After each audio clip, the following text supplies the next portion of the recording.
Hi friends, അങ്ങനെ ഞങ്ങൾ പഞ്ചാബ് യാത്രയിൽ നിർബന്ധമായിട്ട് കാണണമെന്ന് ആഗ്രഹിച്ചൊരു സംഗതിയാണ് പഞ്ചാബിലെ ഗോൾഡൻ ടെമ്പിൾ. എൻ്റെ സുഹൃത്ത് തൈമൂറാണ് അതിനെനിക്കൊരു സൗകര്യം ചെയ്തു തന്നത്. പഞ്ചാബിലെ അമൃത്സർ എന്ന് പറഞ്ഞ സ്ഥലത്താണ് ഈ ഗുരുദ്വാര സ്ഥിതി ചെയ്യുന്നത്. ഈ ഗുരുദ്വാരയുടെ കോമ്പൗണ്ടിനകത്തായിട്ടൊരു വലിയ കുളം തന്നെ ഇട്ടാ. ഈ കുളത്തിലെ ജലം പുണ്യ തീർത്ഥമായിട്ടാണ് സിഖ് മതവിശ്വാസികൾ മനസ്സിലാക്കുന്നത്.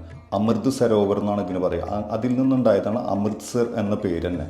അപ്പോൾ ഇവിടേക്ക് എത്തുന്നതിന് ഒരുപാട് അകലെ തന്നെ, കിലോമീറ്ററുകൾ അകലെ തന്നെ മുന്നേ ഒരു വലിയൊരു കമാനം റോഡിലുണ്ടാക്കി വെച്ചിട്ടുണ്ട് സ്വാഗതം ചെയ്തുകൊണ്ടിട്ട്.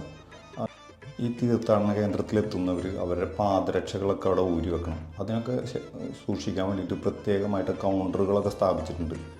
അതൊക്കെ സൗജന്യമായിട്ടാണ് അവർ ഈ കൗണ്ടറുകളിലൊക്കെ നമ്മളെ പാദരക്ഷകളൊക്കെ സൂക്ഷിക്കുന്നത്. ദിവസവും 1.5 ലക്ഷത്തിലധികം ആളുകൾ ഈ ദേവാലയം സന്ദർശിക്കേണ്ടതെന്നാണ് കണക്കുകൾ പറയുന്നത്. അപ്പോൾ നമ്മളിവിടെ പ്രവേശിക്കുമ്പോൾ ആദ്യമായിട്ട് നമ്മളെ അംഗശുദ്ധി വരുത്തണം. നമ്മളെ കയ്യും കാലൊക്കെ കഴുകിയിട്ടാണ് അങ്ങോട്ട് കയറാൻ കഴിയുള്ളൂ. അതൊരു നിർബന്ധമായ സംഗതിയാണ്. 4 പ്രവേശന കവാടങ്ങളുണ്ട് ഇതിൻ്റെ ഉള്ളിലേക്ക്. അങ്ങനെ നമ്മൾ അതിൻ്റെ ഉള്ളിലേക്ക് കയറി കഴിഞ്ഞാൽ നമുക്ക് കാണാൻ കഴിയും സുവർണക്ഷേത്രം. ഈ ക്ഷേത്രത്തിൻ്റെ ശ്രീകോവിൽ സ്വർണം കൊണ്ട് പൊതിഞ്ഞതുകൊണ്ടാണ് ഇതിന് സുവർണക്ഷേത്രം എന്നുള്ള പേര് വരാൻ കാരണം. ഗുരുദ്വാരയുടെ അകത്തേക്ക് പ്രവേശിക്കുന്ന ഒരു തല മറച്ചിട്ടുണ്ടായിരിക്കണം എന്നുള്ള നിർബന്ധമായൊരു സംഗതിയാണ് കേട്ടോ. മറ്റൊരു സംഗതി എന്താണെന്ന് വെച്ച് കഴിഞ്ഞാൽ ഈ ആദ്യ മതഭേദമന്യേ ഏതൊരാൾക്കും ഈ ഗുരുദ്വാര സന്ദർശിക്കാൻ കഴിയും എന്നുള്ളതാണ്.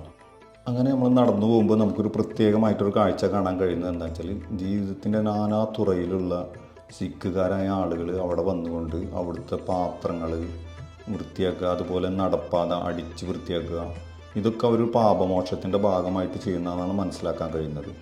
ഒരുപാട് ജനങ്ങൾ ഇതിനു വേണ്ടി മാത്രമായിട്ട് ഇവിടെ വരുന്നുണ്ട്. അതായത് സിഖുകാരായ ആളുകൾ അവർ ജീവിതത്തിൽ ചെയ്തു പോയിട്ട് എന്തെങ്കിലും തെറ്റുകൾക്ക് പാപമോക്ഷം നേടുന്നതിന് വേണ്ടിയിട്ട് ഈ ഗുരുദ്വാര വന്നിട്ട് വൃത്തിയാക്കുക എന്നുള്ളത് അത് പ്രത്യേകമായൊരു കാഴ്ച തന്നെയാണ് അവിടെ കാണാൻ കഴിയുന്നത് കേട്ടോ. ഈ ശ്രീകോവിലേക്ക് പ്രവേശിക്കാൻ വേണ്ടി തീർത്ഥാടകരുടെ ഭയങ്കര തിരക്കാണ്. അപ്പോൾ അവിടെയുള്ള വളണ്ടിയേഴ്സ് അത് വളരെ കൺട്രോൾ ചെയ്തിട്ടാണ് അതിൻ്റെ ഉള്ളിലേക്ക് ആളുകളെ കടത്തിവിടുന്നത്. ഈ ശ്രീകോവിലിന് ചുറ്റുമുള്ള ഈ വലിയ കുളത്തിലെ വെള്ളം അവിടെ വിശ്വാസികൾക്ക് പുണ്യതീർത്ഥമായിട്ട് കുടിക്കാൻ കൊടുക്കുന്നുണ്ട്. അവിടെ അതിനു വേണ്ടിയിട്ട് പ്രത്യേകമായ വളണ്ടിയേഴ്സിനെ നമുക്കവിടെ കാണാൻ കഴിയുന്നതാണ്.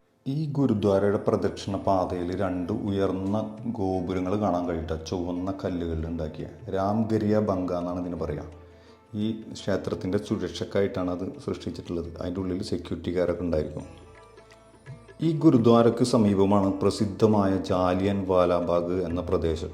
അപ്പോൾ പഞ്ചാബിലെ വളരെ മനോഹരമായ കാഴ്ചകളാണ് ഈ ക്ഷേത്രത്തിൽ നമുക്ക് കാണാൻ കഴിയുന്നത്.